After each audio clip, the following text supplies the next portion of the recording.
What's up, Benjamin? Aqua. Agua. No Coca-Cola. Nope. All Back in right. Berlin. Did you miss the jerseys? Sorry, I'm back in Berlin. Did you miss the jerseys? I did not. I'm back in Berlin, but I as did not. always, Boom. I have a new background. Yeah. There's a new Indian version of that. But yes, good to be back in Berlin, Benjamin. How does it feel?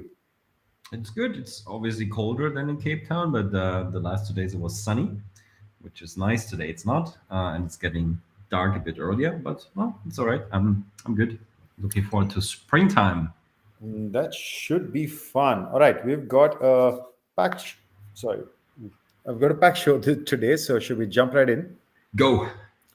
Go, Ben. Do you I know have much Red Bull. about I'm this MLB motivated. hiatus that's happening, right? The MLB collective bargaining agreement is up. Obviously, the players are fighting for more money. The league is fighting to not give them more money. Yada yada yada. We do this dance every 5 years. The problem is, as always, there are games missed. This will be a shortened season. The commissioner has already announced that the league will get pushed to. It won't start at the end of March as it's supposed to, right? But what can people do in the meantime? Ben, you found the story, but I'm happy to go through it, and I want you to jump in. There is something called Blaseball. All right, this is Blaseball. There's not much information that the website will give you. It's the most entertaining, unique thing on the internet. It plays like a movie. Obviously, you're getting a ticket to a movie. I think that's the joke. It's got lots of reviews. But what is Blaseball? Baseball is players are inhuman. They play day or night. Blah blah blah. They make it sound like this very surreal thing. It's a very interesting positioning of this website. What exactly is it? It's basically a fantasy game. It's an oversimplified explanation, but it was a game created by a guy in 2020. It's a launched actually by a studio called Game Band in 2020, which features 20 players of made up 20 teams, sorry, of made up players. So everything is made up. You get all sorts of weird names, the New York Millennials, the Hage Tigers, the Philippines, whatever. And every week there's a regular season that starts and finishes in 1 week. So Monday to Friday, there's regular season, Saturday, postseason, Sunday is their rest day, and the next season starts again the next week. So it's a game that you can play. Sounds really simple, except that it's not, apparently. And I haven't played this, but the internet tells me that it's very addictive. Why is it addictive? Because it is apparently some sort of absurdist version. Like a pitcher has 87. There are various attributes that a pitcher can have, and having 87 fingers apparently is a good one. Not just that, all the players have various attributes, but the people who are part of the game at the end of every week vote on what happens the following week. So you are contributing to this game as well. All reminiscent of Web 3.0, where it's decentralized and there's more input from the community and all these kind of good things, because that is what has actually made baseball famous. Is their big Discord community. They've done a lot of stuff, as it says, in common with their metaverse siblings. So there's a lot of stuff that is happening already in the metaverse NFT community, which is baseball. Blaseball is mirrored. They have Clops. I found that somewhere. They have they have a magazine called Splort magazine. They have Clops, which sells trading cards. They just created like a really fun universe for people to combine into. It's not just fun though, because they've raised a pretty decent amount of money. $3 million they raised as their seed round last year. So as Sam Rosenthal's dad says, Ken, we laughed at him, but then he had the last laugh. This is Blaseball, Ben.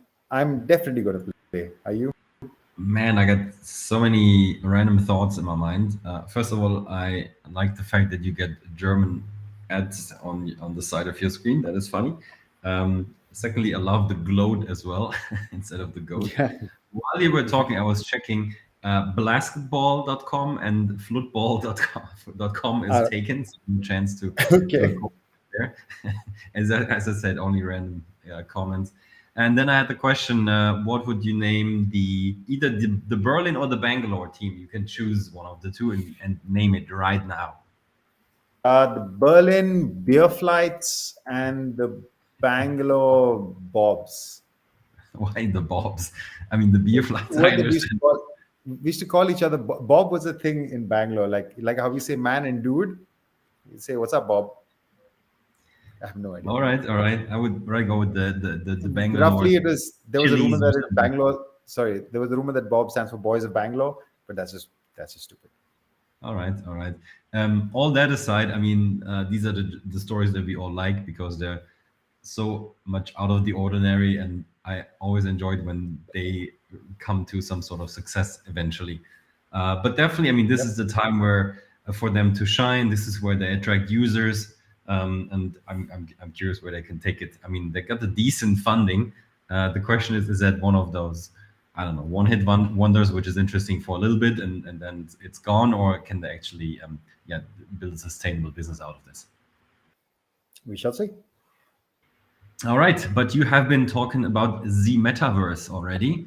I'm gonna continue this with two news that we have seen this week. Not gonna talk too much about it because like the details are not clear yet. Actually, Man City has announced that they are building what they call the first metaverse stadium in football.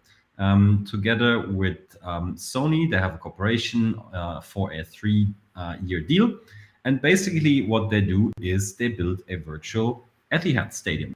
And there's a bunch of details in the article, but the main message is that Sony and also Man City believe that the way the fan is going to consume the game itself might change in the future. And it's something the sports industry have been talking about for years already. It's all about okay, we have X amount of people that fit into the stadium. What if we can sell tickets to people who cannot come there? What if we can sell endless amounts of tickets?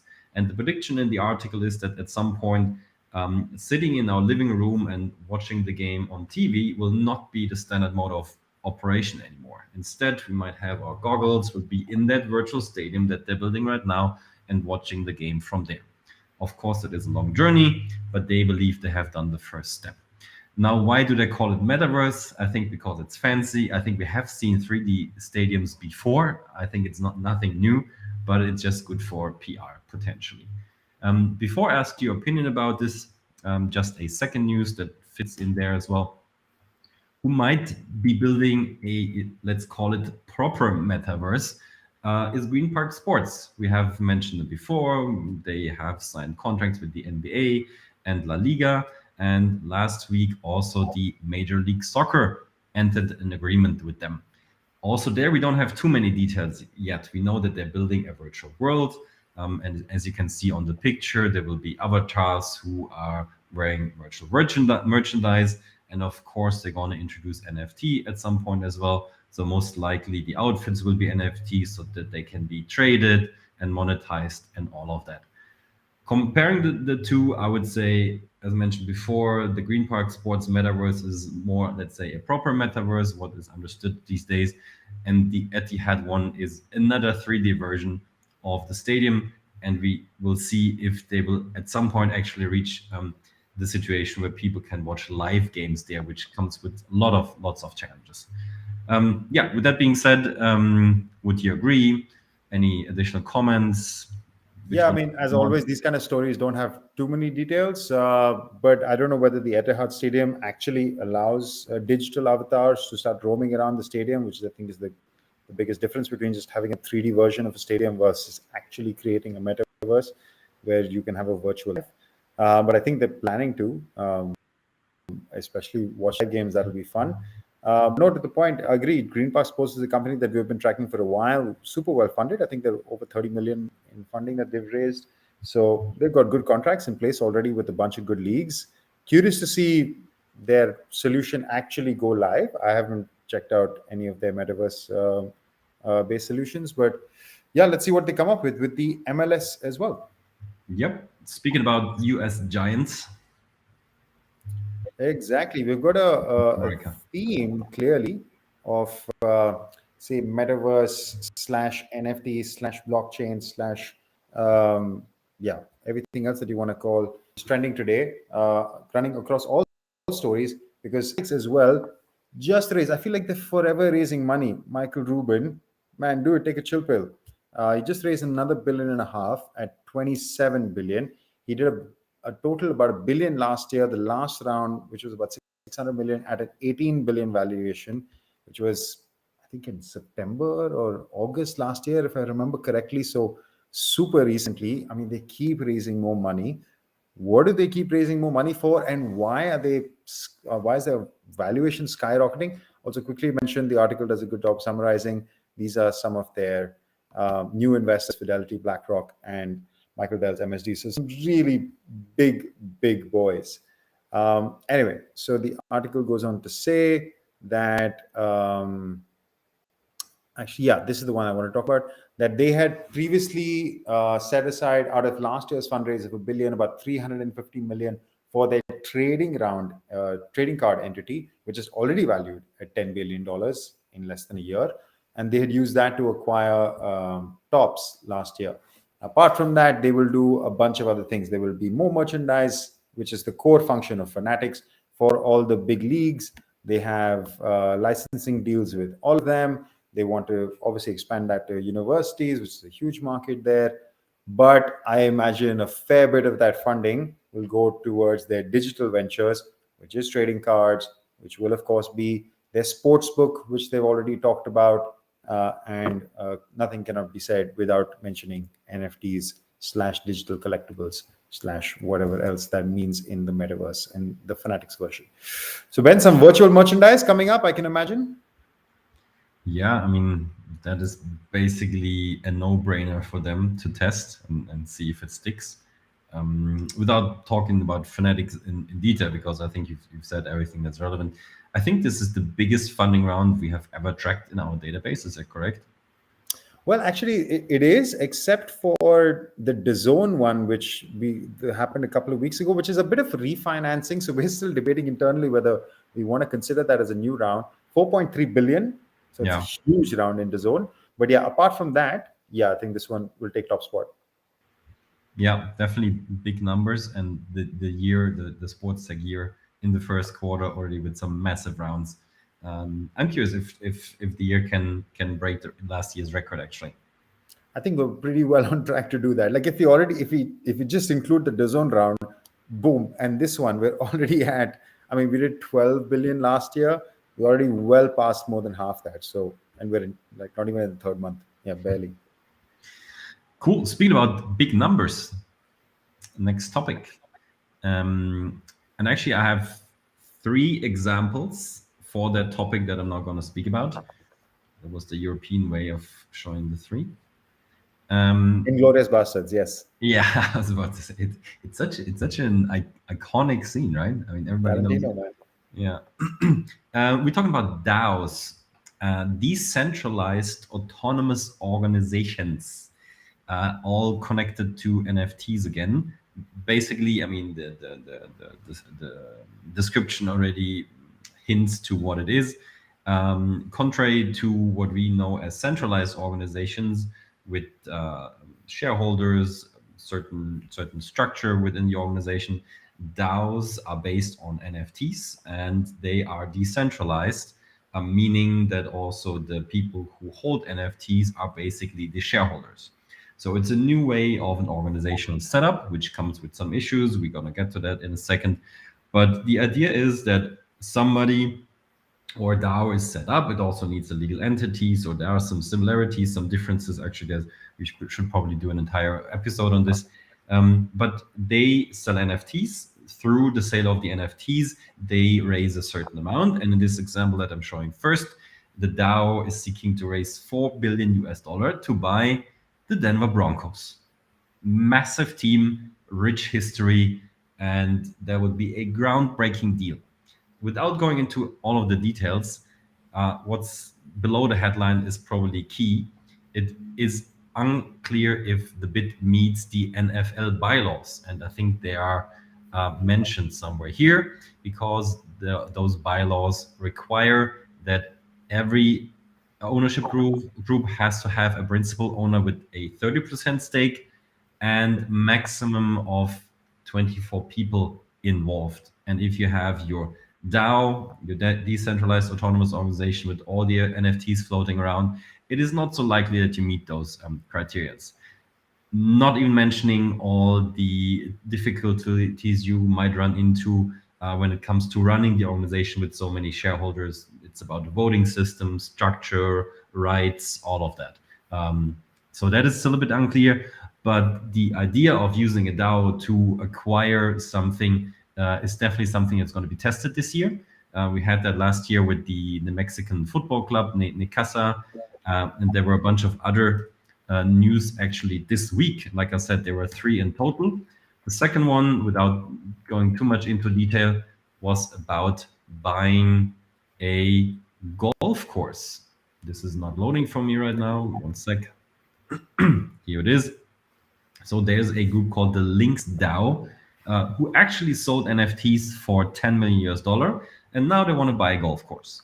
And there are different tiers of NFTs which give you different rights, access to the course, obviously, people you can bring, a bunch of other stuff. So typical mechanisms, let's say, of a modern NFT collection, giving perks and benefits to the holders. The longer you hold the NFT, which is seen as a membership, this is probably the core word here, the more rewards you get.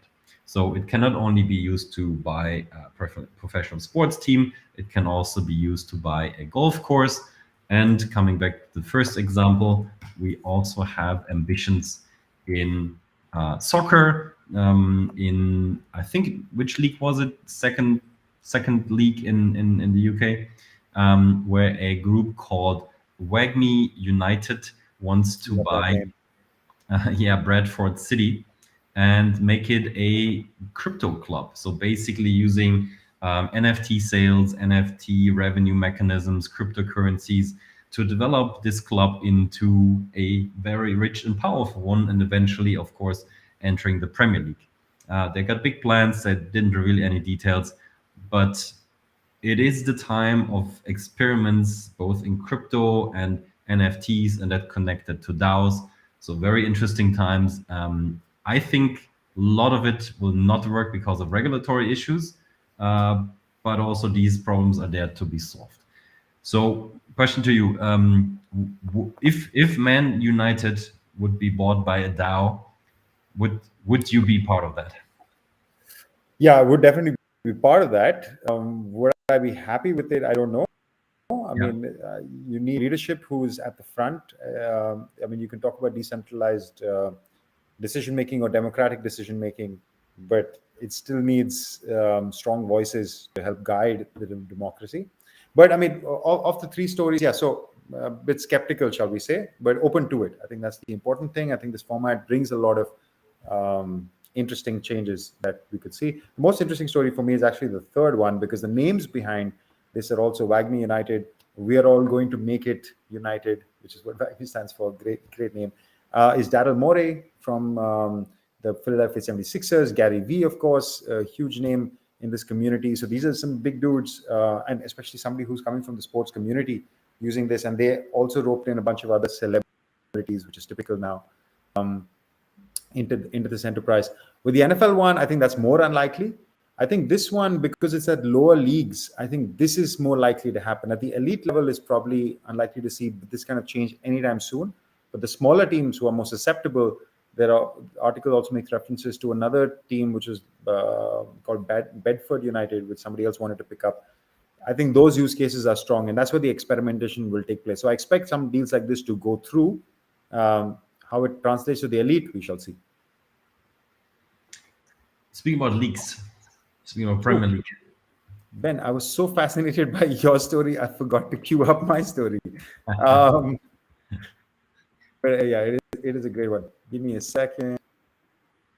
Okay, there we go. Actually, speaking of the Premier League, let me type the text at least, is that the Premier League has been pushing, waiting for this to load. Premier League has been pushing their own NFT auction, which will show up over here in a second. But man, the figures are a bit nuts. There are 4 companies that are in the running for this auction. 4 big names. Well, 3 of them are big names that we know. The other one I didn't know so well. The website is taking forever. But there's obviously Dapper Labs, the Scandi Digital. There was Synopsis, which is the name that I didn't know, and Sorare. So these are the 4 companies. Yeah, there we go. All right. So, and the value of this deal, the before bids are anywhere between, yeah, there's a 4-year license award. The bids have been coming in. We don't know who the bids are from yet, from $300 million to nearly $600 million. So Rare, Candy, Dapper Labs, and Consensus are the four companies who will bid. Now, the reason this figure is quite important is because, as the goes on to say, the NBA and the NFL, who each get their NFT launches from Dapper Labs, make about 20 million a year. If you take the lower end figure of 200 million over 4 years, that means the Premier League will make 75 million a year from their NFT deal.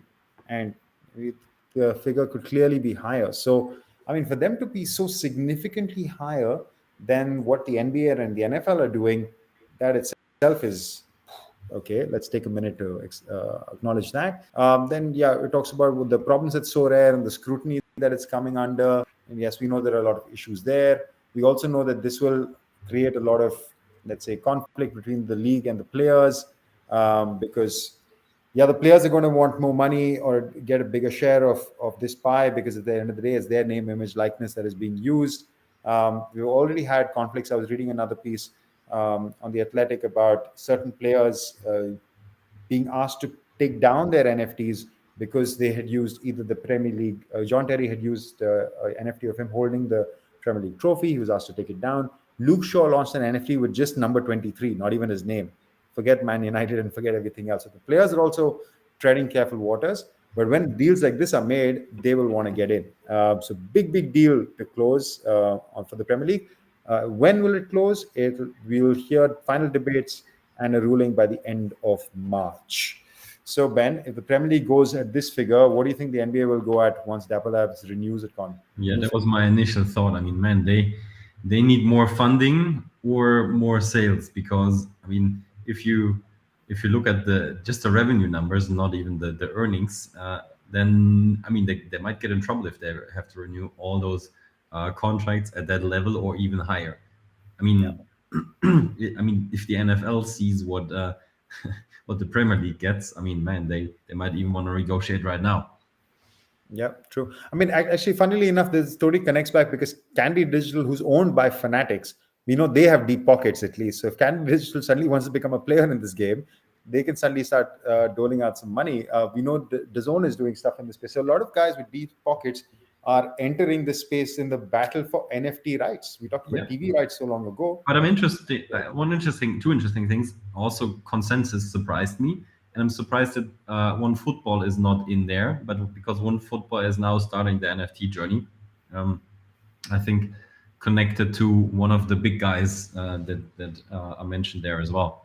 So interesting to see how One Football fits in, and I just cannot see consensus winning this auction. Did you know Consensus before? That's a name that I No, hadn't heard. it completely surprised me, and I would even be even more surprised if they would win the auction. Yeah, me too. I mean, they probably have to have the highest bid to get a chance, but I don't know if it's the right Yeah, choice for Premier League to just go with somebody who has the highest bid. But all right, let's see. Cool. Done for today. that is our week, Benjamin. Nice. See you next week. Cheers, everyone.